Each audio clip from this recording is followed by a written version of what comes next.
Hello friends, एक बार फिर मैं आपका स्वागत करता हूं अपने YouTube चैनल में, जहां हम सीखते हैं माइक्रोसॉफ्ट एक्सेल के डिफरेंट ट्रिक। आज जो मैं आपको बताने जा रहा हूं वो है relative referencing and absolute referencing. जैसा कि आप सामने देख रहे हैं, इसमें हमने डेटा लिख रखा है। यहाँ पे हमने अल्फाबेट्स लिखे हैं और ये मैंने रेफरेंसेस के नाम दिए हैं। आई मीन टू से जो सेल्स में डेटा है उन सेल्स का यहाँ एड्रेस दे रखा है। अगर सबसे पहले मैं आपको ये बता दूं कि इन सेल रेफरेंसिंग का यूज क्यों और कैसे होता है। जैसा कि आप देख रहे हैं, यहाँ मैंने एक सेल का एड्रेस दिया है B3। B3 में हमारा जो डेटा है वो A लिखा हुआ है। आप यहाँ पे एड्रेस देख सकते हैं B3। अगर मैं यहाँ पे इक्वल टू लिख करके और B3 देता हूँ तो वो उस सेल में यानी B3 में जो भी कंटेंट होगा उसको वो ले लेगा। अभी क्या है कि मैं इसको अगर नीचे की तरफ ड्रैग करूं तो आप देखेंगे कि जैसे जैसे मैं ड्रैग करता हूं, मैंने यहाँ पे B3 डाला था, नीचे ड्रैग करते B4, B5 and so on आगे चलता गया। इसी प्रकार मैं अगर इसको राइट में ड्रैग करता हूं फिल हैंडल के थ्रू, तो ये फिर राइट में जो भी डेटा होगा उसको ये लेता जाएगा। तो कई बार क्या होता है कि हमें इनमें से किसी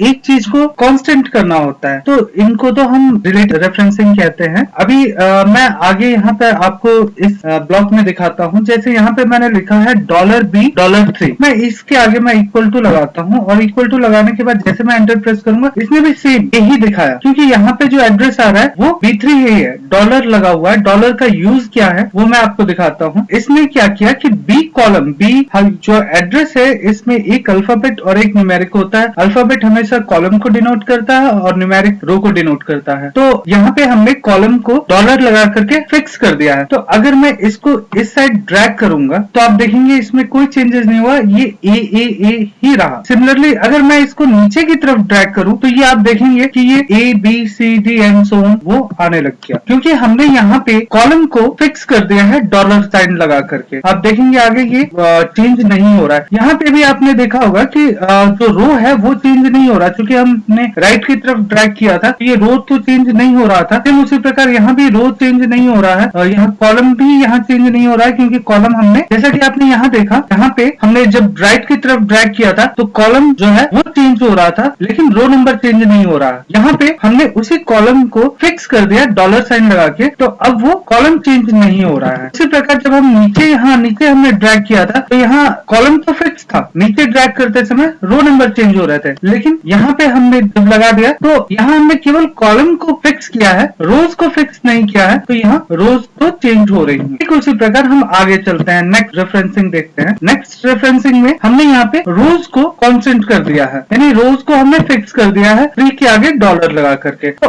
अब अगर हम इसको लेफ्ट की तरफ ड्रैग करते हैं, सॉरी राइट की तरफ ड्रैग करते हैं, तो आप देखेंगे ये चेंजेस आ रहे हैं जो यहाँ पे थे। यहाँ पे आप हर बार देखेंगे, आपको यहाँ एड्रेस में दिखेगा कि जैसे हम इसको चेंज कर रहे हैं तो हमारा, क्योंकि हमने केवल रोज को फिक्स किया है, कॉलम्स को फिक्स नहीं किया है, तो ये हम ड्रैग कर रहे हैं, इसमें चेंजेस जो है वो आ रहे हैं, कॉलम्स में चेंजेस आ रहे हैं। और यही अगर हम इसको नीचे की तरफ, डाउन की तरफ ड्रैग करते हैं, तो चूंकि हमने इसके रोज को फिक्स कर दिया है डॉलर साइन लगा के, तो ये रोज चेंज नहीं हो रहे हैं। तो इस तरह ये हो गया। अब नेक्स्ट में चलते हैं। हमारा यहाँ पे एकदम एब्सोल्यूट रेफरेंसिंग इसी को कहते हैं, जहाँ पे हमने कॉलम और रोज दोनों को फिक्स कर दिया है डॉलर साइन लगा के। अब हम इक्वल टू लगा करके और एंटर प्रेस करते हैं। अब अगर हम इसको ड्रैग करें, चाहे हम इसको राइट की तरफ ड्रैग करें या हम इसको डाउन की तरफ ड्रैग करें, कहीं भी हमारा कोई अंक चेंज नहीं हो रहा है। तो ये था हमारा absolute referencing and relative referencing. अगर आपको ये वीडियो अच्छा लगा, लाइक कीजिए, सब्सक्राइब कीजिए and keep watching. Thank you.